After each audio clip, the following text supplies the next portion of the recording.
My name is Bill Sasser, and we are from Charleston, South Carolina, and we apologize because the title of our presentation was wrong. We are dentists, and we're going to talk a little bit about dental clinic. My background is I actually went to pharmacy school before I went to dental school, and then I specialize, and I'm a periodontist, which is gum disease, but I don't do that these days. I do a lot of other things. We operate two nonprofits. This is a standalone charity dental clinic that we're going to tell you a little bit of story about, and then we have a Christian ministry to dental students at the medical university. So, Elijah. Hey everyone, my name is Elijah Melendez. I'm not a dentist. I just pretend when I'm in scrubs and everyone asks me questions. But I'm just here to share a little bit about what my journey has looked like being with Dr. Bill and being able to hopefully give a little preview into the operations side of what it means to run dental clinic.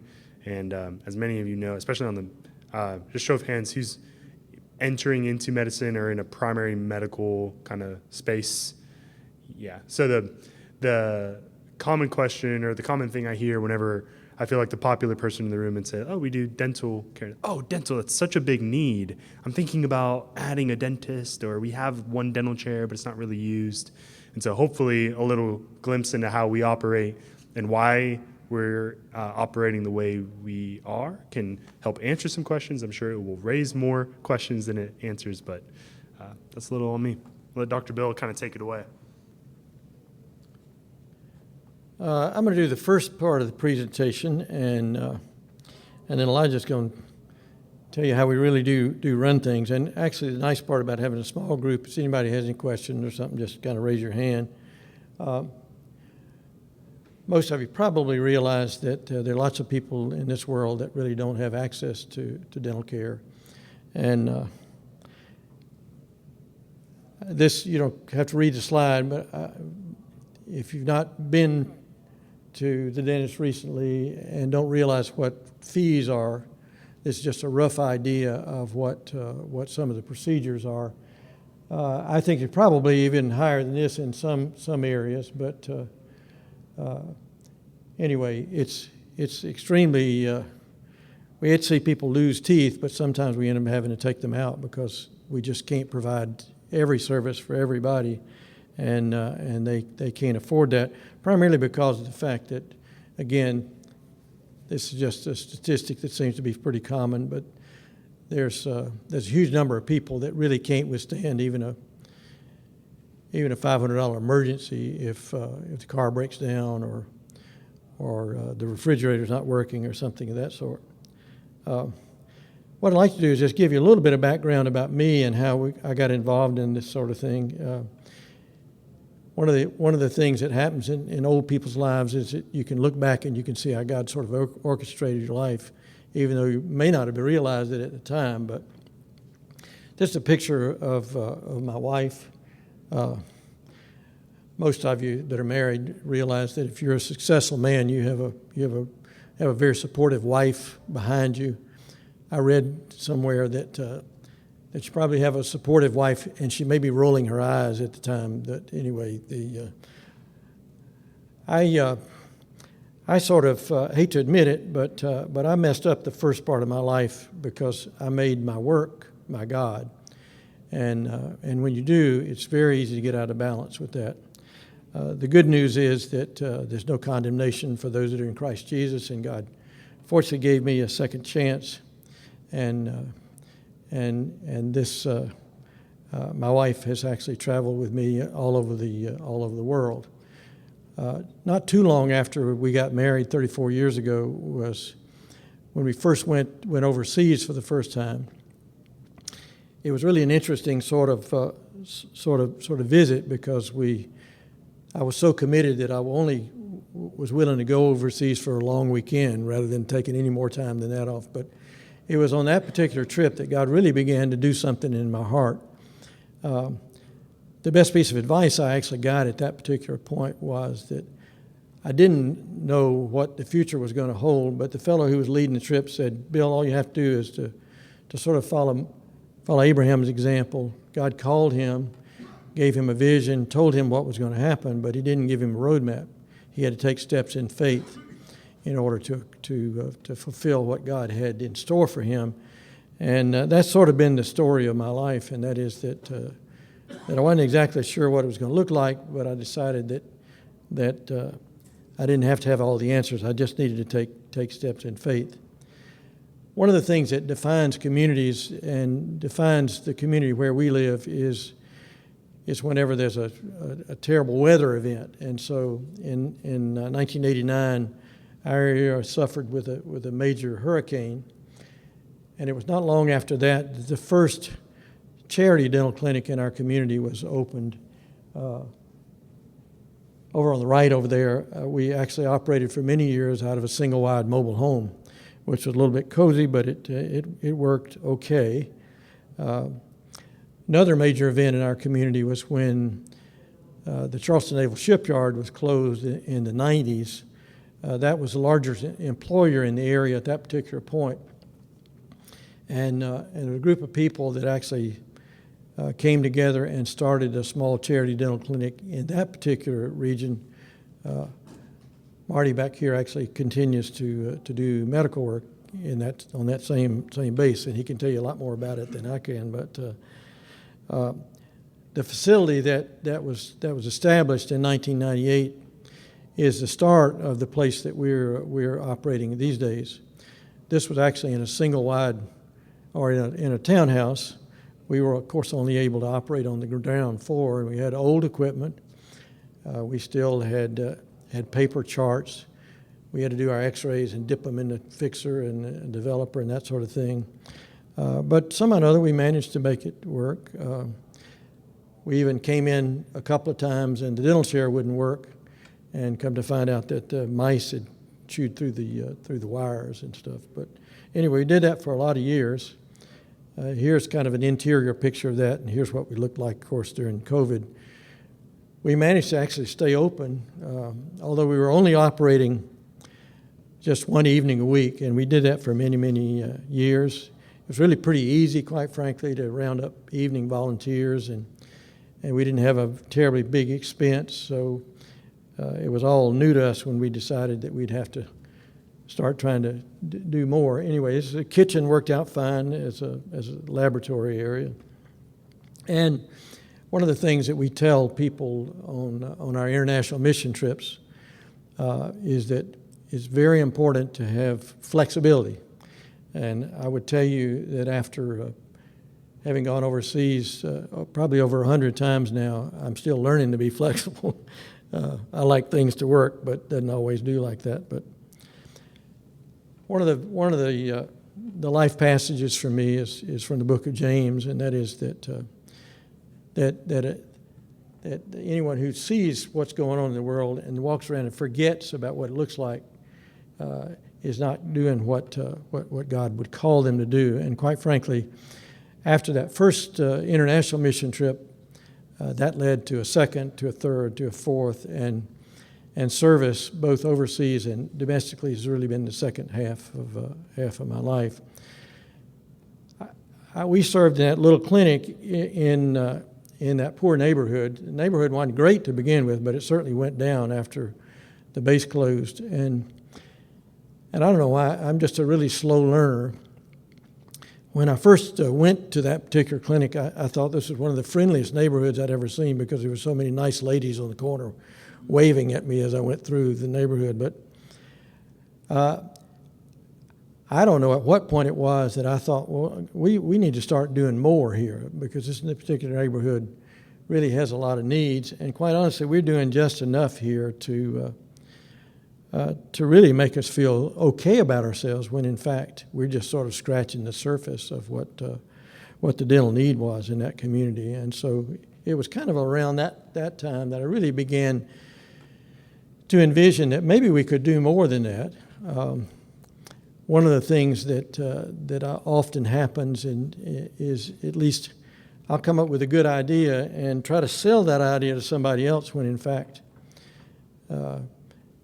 I talk to church leaders and I talk to nonprofit leaders and others about the fact that we needed to really expand our dental outreach in this particular poor community. And everybody thought it was a good idea, but nobody wanted to do it. And so I guess that it was at that particular point that I really began to ask other people what their ideas were and would they mind helping me. And along with that, Lance Luttrell, who is here at the meeting, has gotten to be a good friend of mine and advised us. And there's a very successful ministry in our town called One World Health, where they've established a number of self-sustaining medical clinics throughout the world. I've been very active in the Christian Medical and Dental Association for years, and I'm always challenged, quite frankly, when I meet people who literally have dedicated their whole lives to God's service, and I really can't recommend that organization anymore. And then I think Steve Noblet was actually the one that gave me one of the best pieces of advice. There are not a lot of freestanding charity dental clinics around. Most of them, dentistry is just included as a part of some of the other healthcare facilities that are out there. But Steve directed me to go to Nashville, to where they have this large interfaith dental clinic. And I was just really impressed with what they were doing at the time. And yet I was encouraged about the fact that particular clinic was actually started in the basement of a church. And so what exists today, where they have multiple dentists and have big staff, serve many thousand patients every year, was at least that vision that God began to lay on my heart. This is another quote I read one time. This actually is a beautiful picture of a lady in Burundi, East Africa, but one of the things that you hear people, if people have to ask questions about what would you do if you had it to do over again? In other words, at the end of life, the most common response to that is that they wish they'd taken more time off or spent more family time or eaten dessert first or whatever. But the other is that a lot of people have regrets about the fact that they might have had an idea about doing something, but they never did it. In other words, that hey, I always thought I would travel more, or I would learn how to play the piano, or I would do whatever else.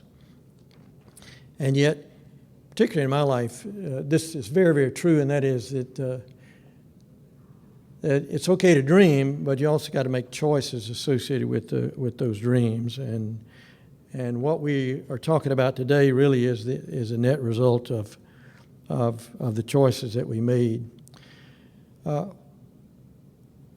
I wish I could tell you that this is a rapid process, but we continue to operate that existing clinic for many, many years, and it probably took about 10 years, quite frankly, for the vision to come into reality, because at that particular point I kept looking for somebody to come alongside, and I didn't have much success with that.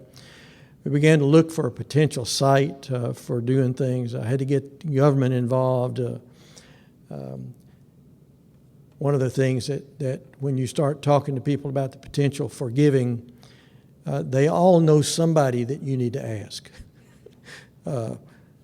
There are several individuals in our community that are known for their philanthropy, and many times they would say, well, you need to go ask her, or you need to go do this, that, and the other. But anyway, I kept looking around, and what I was actually looking for, I knew what I felt like God was calling us to do, but we didn't have any money.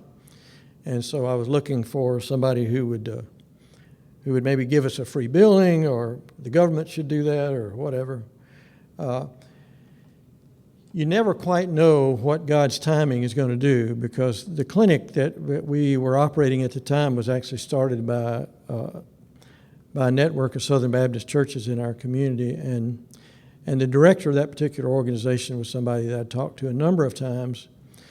Turned out that he called me one day and said, Bill, I'd like for you to come look at some space that we think might work for what you're doing. And this is kind of what it was an old church that actually had been closed for a number of years, and all of it wasn't being utilized. And so he said, well, might work. And so it turns out that where we are today, actually, is with the organization that actually started the original dental clinic 28 years ago. Lots of different steps that went involved with that. We had to get the property rezoned. We had to deal with easements. We had to get engineering done. We had to get the foundation redrawn a number of times. I had to get the neighborhood involved. We got all the way to the almost the end of the process and discovered that there was a wetland that was close to where we were, and we even had to go back to the city, and they were very gracious to give us an easement for doing that. Again, these are just some changes with what we had. We really didn't have. We started off with projecting a budget of about $300,000, and needless to say, that wouldn't cut it, and so we kept bumping it up. Trying to raise funds is never easy. We actually started this particular process of trying to raise money in March of 2020, and those of you will very, very vividly remember that was the beginning of the pandemic. And so at one level, it gave us time to write letters and do things, but it didn't give us the time to go out and knock on doors and things of that sort. And it really, I knew nothing about fundraising. I'd been fortunate in my business that I'd always, made enough money to kind of support myself and things. So I learned a lot about publicity. I learned a lot about development. I'm not very good about asking people for things. I'd much rather do things myself, and yet I learned I had to humble myself and go to my friends and say, "Hey, would you help me?" And praise God, we found a lot of different sources for things. We were able to get a grant from one of the dental insurance companies that kind of gave us a start.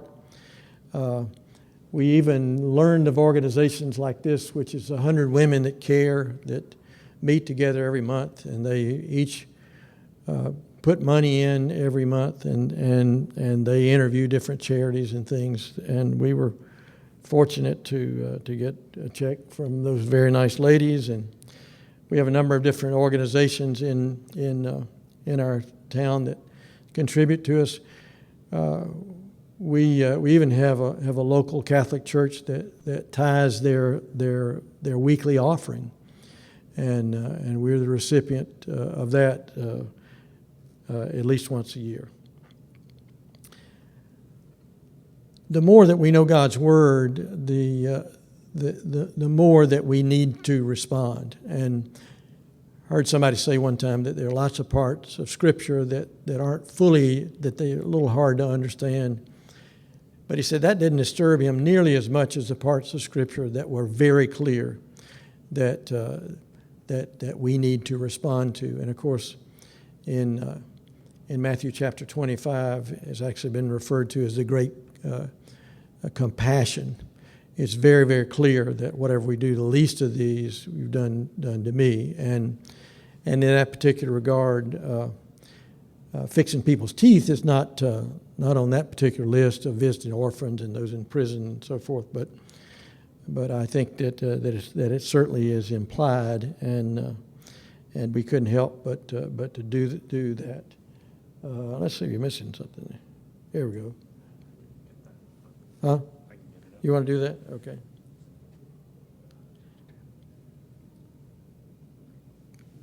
We have a little video.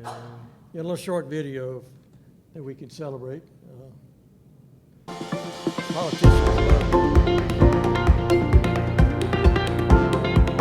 This is an example of when people come together that have a common cause to help people from all different segments of the community. This is what comes out of it.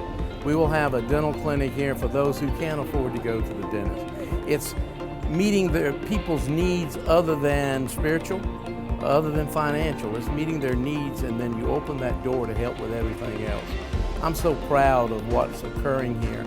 It's going to be a blessing for every area of the city of North Charleston, because we will be affecting people from all over North Charleston and surrounding communities. But it's going to be right here in the heart of North Charleston that we're seeing redevelop, come back into a more livable area, and we're just thankful that they chose this location.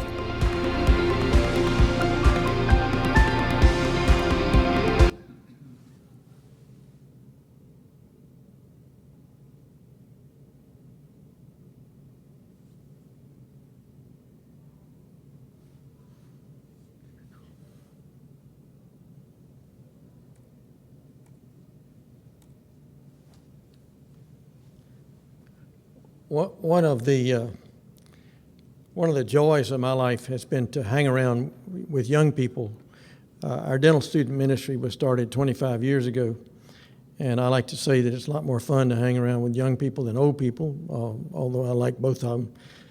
I can't tell you how much Elijah means to me to keep me straight. So anyway, that fellow that was speaking had been the mayor of this particular area for many years, and he loves to get publicity and stuff. But anyway, this is another neat little thing here.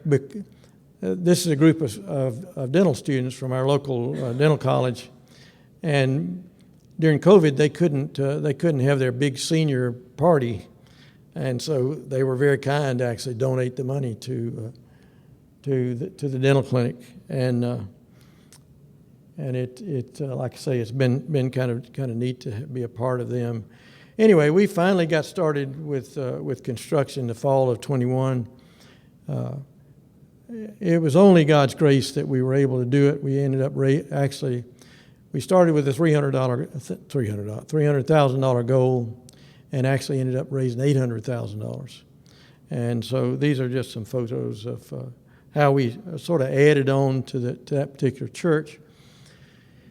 In essence, what we did is sort of build a building for them, but we have the advantage of having a 30-year lease for $1 a year, and because it's on church property, we don't have to pay property taxes and things of that sort, which are really nice. And so this is kind of what exists today.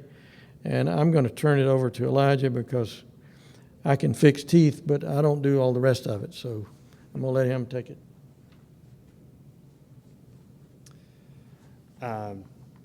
Yeah, this is very much a work in progress. So everything that we're about to share is just sort of what has come up as through trial and error and figuring it out and asking people that are way smarter than me that are probably at this conference. But I'm happy to get you in touch with them, but I'll kind of share what I've been able to glean from that. So little about what we're going to do. I'm going to share kind of ideally where we'd like to be, and then practically how we operate, right? And both are important because there is a vision and a goal for where and why we started this dental clinic to begin with.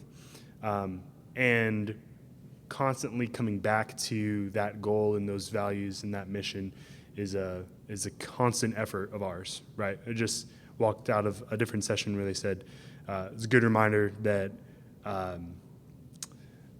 culture eats strategy for breakfast, right?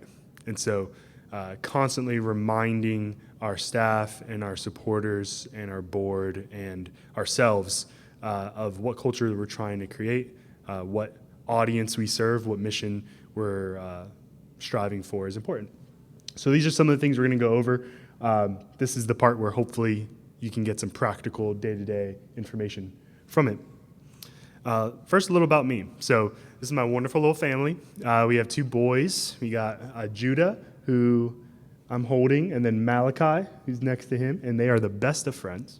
That's my wonderful wife, Elizabeth Ann, and all of them are currently sick at home, and so you can pray for them. And yeah, it's just really lovely. When I graduated from the Citadel, which is a military college in South Carolina, I became a Christian there, didn't come from a Christian upbringing, and I remember sitting down with my pastor, and I said, I'm a young man, and I really need wisdom. And I'm reading scripture, and I'm a new Christian, and all this. He said, okay, well, just pray for it, right?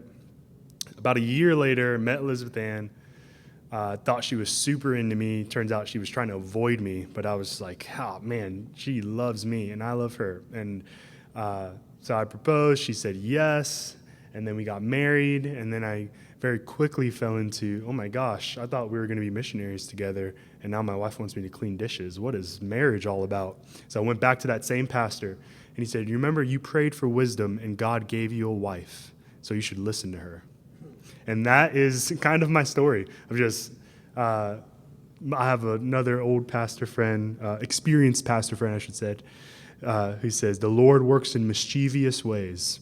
And so I've always wanted to be in ministry, and I've had no desire to work in medicine. And here I am. So what does that mean? I think the connection is I've heard really recently this idea of the wilderness. I've really benefited from the Bible Project podcast, if anyone knows, and all the YouTube videos. And this idea of wilderness was brought to me by another pastor friend who mentioned that all of our life is in the wilderness. This was his perspective. All of our life is in the wilderness. It shouldn't be a shock when wilderness things come up, because all of our life is in the wilderness. And we were discussing this in small group recently, and it made me think, do I believe that? And should I believe that as a Christian? And I have a little bit of nuance to throw in. I think it's very helpful, especially being born with privilege here in America, being college educated, being able to drive. I took the bus from the airport and walked a mile in the rain as a reminder of like, hey, some people don't have a choice to do this stuff, right, to get back here. It's a good little humbling activity, but it made me think, I'm pretty privileged. What kind of wilderness am I living in? I mean, I have a house and a beautiful family and a nice job, and I get to serve people every day. I mean, what wilderness am I living in? There are people that are legitimately, relatively speaking, maybe, living in much deeper part of the woods of the wilderness than I am, right? And so I was just kind of, that without being able to articulate it is what drove me to just be asking around, and a mutual friend of mine said, I don't know if this sounds good at all, but there's a friend of mine named Dr. Bill, and he doesn't know what kind of help he needs, but he needs help. And so I went to Dr. Bill, and we kind of sat down from each other, and he said, what can you do? And I was like, not much. I'm mediocre at a lot of things. And he was like, I can work with that. And that's how I ended up here. I was kind of brought in with one kind of clear vision, right? So our vision is to be a beacon of hope through access to basic dental care. Our mission is to minister with basic dental care to those in need while stewarding God's gifts of time, talent, and treasure. What's not listed on there is kind of our goal, right? The framework that we operate out of. And the framework was, Dr. Bill and I sat down from each other, and he said, if we could create a sustainable model for dental care, then we could replicate that model elsewhere so that people would have access to care. We have no idea what a sustainable, replicable model for charity dental care looks like, but we want to give it a shot. And I said, that sounds great. And that's what I'm trying to figure out with Dr. Bill and our staff every day. So we began by just trying to be scrappy and figure it out. This existed as of 4 months ago. But what I was trying to do is fill in like, well, what's our organizational chart? And everyone kind of looked at me and said, what's an org chart? And I said, oh, my little army brain went nuts and said, stuff works in boxes, y'all, and we got to figure this out.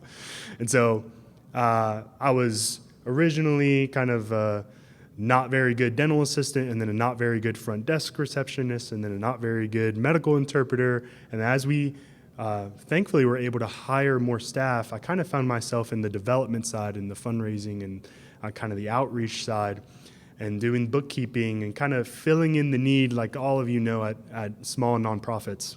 And then I came up with this and said, of all the positions I've been in, this is basically a list of them, and this is how I think they're related, right? So we have 3 departments. We have our development department, our programs, and our operations. And I'll touch on all of these. Ideally, this is what our organizational structure looks like to be sustainable, but this is much more of what it looks like on a day-to-day. And everything is all over the place, and everything is very mixed, because at the end of the day, we have to be scrappy, and our organizational chart looks a lot more like this. It's just people trying to do the right thing by Jesus, right? And trying to shepherd and disciple our staff to be more in love with Jesus every day, to disciple and shepherd our patients, to be more in love and aware that Jesus loves them, right? And that they might fall in love with Jesus every day. And I think a hard lesson for me is that that is actually most of what we're about, right? To bring it back to our student ministry, we figured out a long time ago that there's not actually a lot you can do in 1 week overseas on a mission trip, right? We pull a lot of teeth over there, but the deeper work that we're doing is with our students that we take over there, to expose them to public health, to let them know there's something you can do with your profession that serves Jesus that many other people are not able to do, right? And that's what we're trying to do here in the States, right? So, here's the bullet points. Everything has a story, and I've never been accused of being brief, so I'm doing my best. From a bullet point perspective, here's kind of how we operate currently. We were, back at the old clinic, 1 evening a week, all volunteer staff, pulling teeth. 1 evening a week meant basically 6 to 10 patients could be seen by Dr. Bill. Now we're doing exams, cleanings, fillings, root canals, extractions, some limited prosthodontics, and hoping to grow in some of those areas, right? We see patients of all ages. So pediatrics are 2 Fridays a month for us. We're open Monday through Thursday from 8:30 to roughly 4:30. The half Fridays a month are mostly kids that are uninsured in the school district, which is a lot more than I can get into with that. The key is, how did we decide on what services we were going to provide versus not going to provide? We've said basic dental care is in our mission statement, but as many of you that are in the dental world will ask, what is basic dental care? And we can go around the room and you ask 4 different dentists. I heard someone else say that the ADA or Trident gum lies because to get 4 out of 5 dentists to agree on anything is a lie, right? But if you ask 4 different providers what basic dental care is, you get 9 different answers. And I loved being in one of our meetings where Dr. Bill was asked this question, like, what is basic dental care? And then somebody else responded like, well, we would never do implants, for example. And then Dr. Bill said, well, why not? And you could hear a pin drop. Because my interpretation was nobody wanted to say, because implants are expensive, Dr. Bill.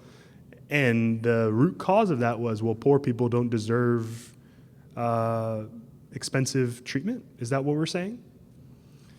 And what Dr. Bill was able to say was, well, I believe what's basic is what's medically necessary. So you're telling me we couldn't, instead of pulling a bunch of very, healthy teeth just to put in a partial denture, we couldn't replace a tooth to put in a partial denture or, a removable prosthetic or something? This is the non-dental way of saying all that. So I thought, man, this is what we're trying to do, what's medically necessary for our patients. We're not getting in the business of doing veneers, or some pretty aesthetic, comprehensive dentistry, but poor people deserve care too, right? So that's what we're about. We're very professional around here, as you can tell from this slide. But we're trying to figure out, well, what's the sustainability of that model? We have the treatment that we'd like to offer. We have ways to grow, right? We'd love to be able to do some of what I've already mentioned. We'd love to be able to do some more dentures. That's a huge need. But I'll tell you a little brief story. We started off by being completely free. So no ask of our patients. Then we had to hire staff, and that's not a very sustainable model for hiring staff.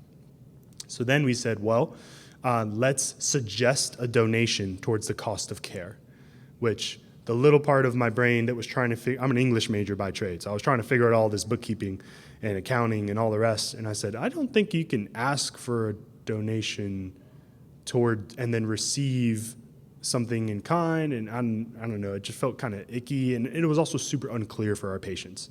Will I be turned away if I don't have the $25? Will I not? Does it depend on the provider? Does it depend on the complexity of the extraction? And so what we ended up saying was, look, a flat fee is probably a lot more clear for our patients than it is a suggested donation. So then we came up with a pay what you can model. We said the fee is $50, but pay what you can towards that. And we got really mixed but generally positive results of that, where many people were giving $100. Many people were giving for the next person behind them in line. And that was really a really sweet time to be at the clinic. Unfortunately, as sweet as it still wasn't a sustainable model for running a dental clinic. Dentistry is so expensive. It's expensive because providers dentists are expensive. It's expensive because it requires multiple staff, right? Like any medicine. I had a British dentist say one time that all of dentistry is surgery, which is a good way maybe to bridge the gap in understanding for some of the medicine folks. And so the instruments are expensive. If you call it a dental instrument, it doubles the price, right? So all of this is expensive. And so what we ended up saying was, well, who are we here to serve, and why are we here to serve them? We're here to serve everyone that doesn't know where their next meal is going to come from, that doesn't have a place to stay tonight. And I would call that what is traditionally called like below the federal poverty line, the underserved, indigent care. There's lots of names for this. But we're also here to serve the folks that maybe is a working mom with 2 part-time jobs but no benefits. They can't afford to go to the dentist, right? And traditional dental insurance doesn't necessarily cover it. The big difference for dentistry when it comes to Medicaid is that, at least for us in South Carolina, we're not an expanded Medicaid state. That means that there's a cap on the amount of benefits that adult Medicaid eligible patients can receive in a year. And so there's a limit on what private practice will accept for Medicaid, right? So we said we want to serve that range, right? What is traditionally the working poor and then folks that are truly underserved and don't know where their next meal is going to come from. So that has a name, thankfully, in our region. We connected with the United Way, and they call that ALICE. ALICE stands for Asset Limited, Income Constrained, Employed. So it means the working poor, right? And it was great to have all that data and be able to go to our funders and say, this is why we exist, to enter into that market that's not financially sustainable for the for-profit sector, but it can be sustainable for a nonprofit to serve that ALICE population. And that is a lot different than the federal poverty line, right? Because the federal poverty line hasn't been updated since the 90s or something like that, and things are a lot more expensive than they were in 1990. So we ask for income eligibility. We sometimes get some documents to prove it. We do our best to be good stewards of the resources we have. We also want to serve folks. And we know from experience, right, not everybody has the ability to obtain those documents. Not everybody has the ability to get on the computer. So we try our best. We're in a position where we don't need to turn someone away, but we do want to do our due diligence and be good stewards. This is the most recent transition for us, which is to say, let's have a sliding scale. Very simple. Are you sort of below or within that federal poverty line to the ALICE frame, in which case we have sort of limited fees.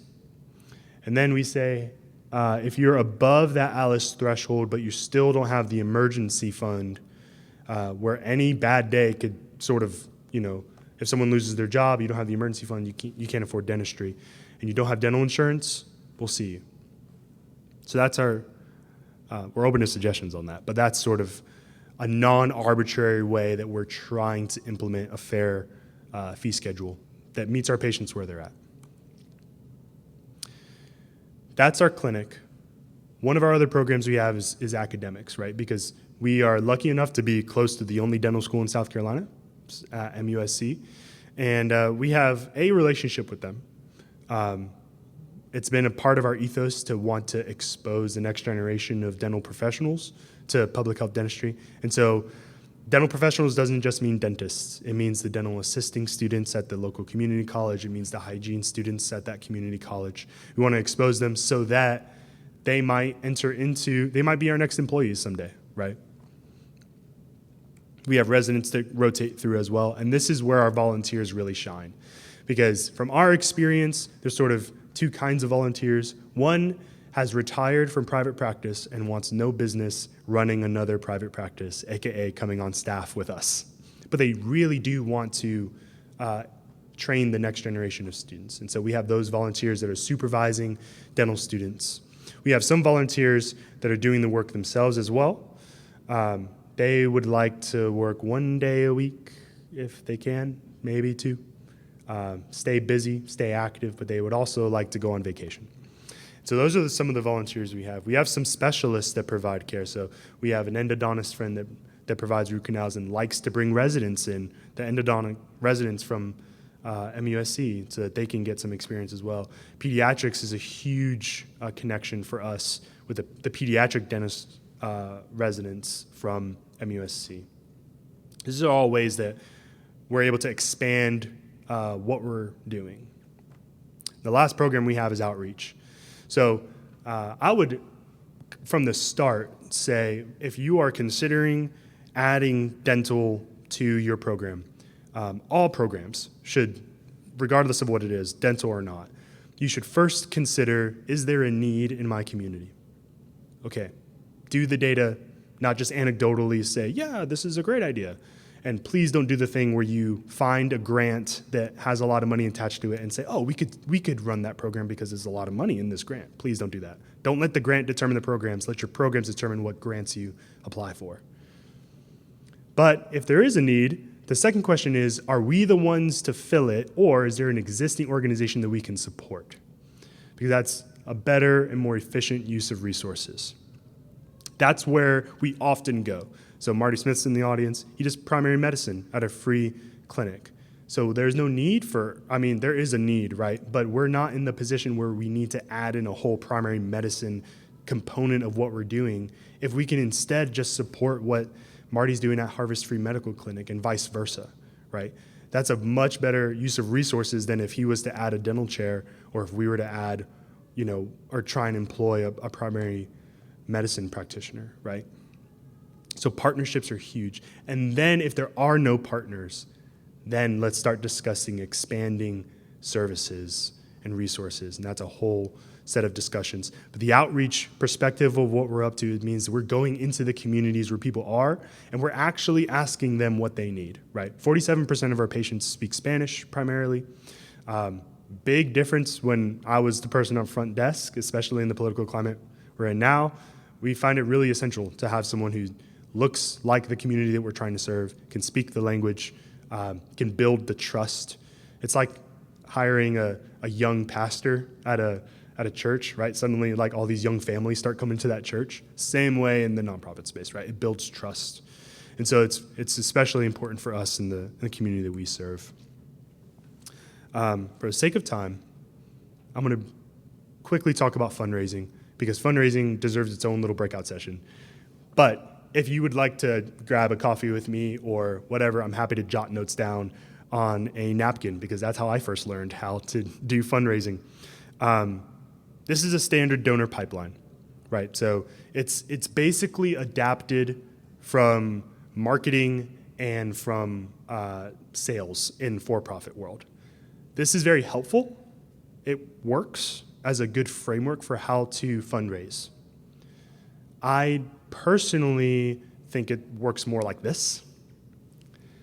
So I heard once from a fundraiser, instead of calling it the chief advancement officer or the chief development officer, it should be the chief relationships officer, right? Because what you're doing is managing the relationships internally within the organization and externally, right? And so oftentimes within the development space, you're in charge of events, in charge of marketing communications, which is all the PR stuff, right?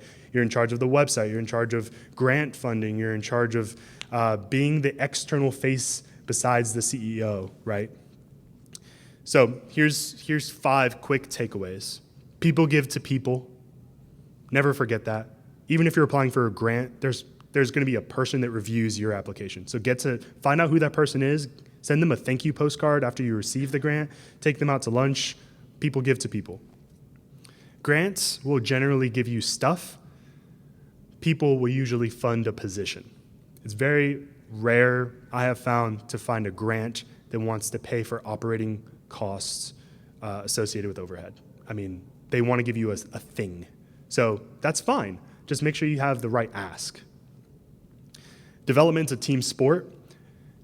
This is for anyone in the room who's maybe considering this. If you're going to be an executive director, if you are if you want to enter into fundraising for some crazy reason like me, your executive director, your board, and you are the development team.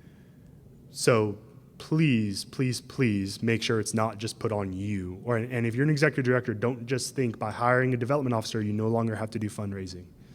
That's not how it works. It's a team sport, and you need everyone. Diverse revenue streams are your friend. So we moved away from being an entirely free medical clinic because that wasn't a sustainable model for dental care. And that's okay. But we have it to where 70% of our revenue ideally is coming from outside gifts. 20% is coming from grants, and 10% is coming from our patients. That's what we've chosen to pursue in this short term, in the next 3 years. And we're going to relook at that and say, is this continuing to be a sustainable model with those percentages? But diverse revenue streams are your friend. If the COVID pandemic didn't show you shouldn't get all your money from individual donations, then certainly Medicaid being rolled back shows you shouldn't get, playing all your money from the federal government, vice versa. And lastly, just read The Spirituality of Fundraising by Henry Nouwen, and you'll be fine. Board should be its own presentation. SOAP means that the board is doing strategy, oversight, ambassadorship, and functions as personnel, so volunteers. That's the role of a board. And we're transitioning from a founders board, which is a bunch of yes people who are the founders' friends saying, absolutely, you go and do that. We'll sign off on any paperwork you give us, to a working board that actually provides healthy feedback and engagement. And that's important. So I went quickly at the end there, but I wanted to just go back to this. Our staff are who runs our clinic, right? And so I want to just go back to saying we want to invest in the people that we have. We want to bring new folks on so that we might be able to be engaged further. So I want to leave time for questions and let Dr. Bill kind of have closing statements too.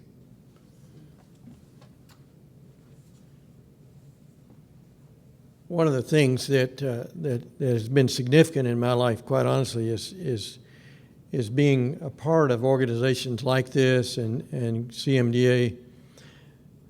I love it when we get an opportunity to talk to dental students about what success means, also about what call means.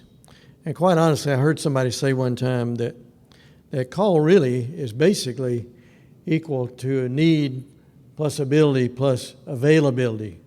And quite honestly, availability is many times a key aspect. We're currently going overseas this year only 5 times, but I have been going 6. And many times what we do is we'll take others with us. It's nice to have professional people to do that, but every once in a while we'll have somebody's spouse or whatever, and they inevitably want to know, well, what am I going to do? And my answer is usually, I don't know. And yet if you show up, I'm sure that God's going to have something in store for you. And so I think it's important to keep this in mind. If you've got something in your particular community that needs to be done, look around and see who might be there to do it. And so anyway, we just appreciate the opportunity to just share a little bit about what's going on. As you can tell, we sort of are a working process. We learn a lot, quite honestly, by just interacting with other people. And but it's not perfect what we have, and yet we feel like we fill in a significant need. And quite honestly, I would ask one last thing, and that is that when I first went into dental practice, I went in with a fellow whose goal was to make a lot of money, save well, and retire when he was 50 years of age. And he was able to achieve his goal, and yet unfortunately he was killed not too long after that in a car wreck. That never was my goal, because when I got to be 50, I couldn't afford to retire. But I actually turned 80 last year, and God has still got me going. And quite honestly, I feel more energy these days than I used to. And so you young people that might think that retirement is one of your goals, don't take it too seriously, because it's maybe not all it's cracked up to be. So we really appreciate the opportunity to share with you. God bless you. Thanks so much. Thank you. We're happy to take some questions to at large for the good of the group, or just give you extra time to go to the restroom. Yeah. Is there anything for the good of the group? Yeah. Yeah, the question is about getting professionals to volunteer. The answer is it's very difficult, quite frankly. We actually have two different groups. If we are operating in the evening, we don't have much trouble getting people to volunteer, usually to just serve emergencies. We have an affiliation with the dental college, and sometimes we can get a little bit of help from them. Every generation thinks that theirs was the best. Quite frankly, most of our really dedicated volunteers are old guys like me who just are willing to give a few hours every month to help interact with dental students. We are currently in the market, and have been in the market, for a dental director to take old Dr. Bill's place, and we are not having a great deal of success doing that. One of the reasons is that the cost of dental education is extremely expensive these days, and the average indebtedness of the students that are graduating from our university is over $400,000. And the other is that so many times the other group of people that I've talked to are people who are sort of mid-career, who have been there and done that, and they're not too serious about taking on the responsibility of management. And so I need to. That's a question. That's a great question, and quite frankly, I don't have a good answer for you. All that I would add is to say, determine what requires continuity of care and what can be a one-time treatment plan. So, for example, evening extractions works really well if you're really limited with volunteers. And that might be where your dental outreach starts. That's how we started, was, hey, guys after work can come and pull bad teeth. And that's a kind of one and done. Now, to do a crown, that requires multiple visits, and that might be, later on in the plan when you have a dedicated volunteer. So, yeah, it's tough for us too. Anything else for the good of the group? That's a great question. My quick answer to that is, whenever someone comes in and they tell us, I need a crown, we say, well, you're getting an exam. And the exam will give us time to build the relationship. And then in that initial visit, we sort of tell them, hey, look, we're not going to give you the Cadillac treatment plan that you probably got from, a DSO somewhere. We're going to give you the no frills. This is what you need to get healthy and to get you out of pain. And that usually bridges we could have a whole nother talk about like the dentist versus patient kind of disparity there, where patients don't trust their provider and stuff. If we give them hey, look, we're going to do our best. This is a charity clinic. You're going to give you excellent care, but we're also not going to kid you about, what is aesthetic versus what is medically necessary. And they usually respect that. I told my children when they were young that I would do everything that I could to meet their needs, but don't expect me to meet their wants. And quite honestly, there's a lot of difference between dental care that is essential versus nice to do, so to speak. And quite honestly, we're not quite there. As a matter of fact, one of the issues that we have are individuals who have the ability to perhaps go to private practice or at least pay something towards their care, and they just are looking for a deal. That's where we're trying to do a better job of vetting patients and perhaps looking at a two-tier schedule of what charges would be, because of the fact that we again would never turn anybody away, but by the same token, we can't necessarily help you with your braces or whatever, which is a lot more expensive procedure. So, think that's it for time, but we're happy to answer more questions afterwards too. So thank you guys.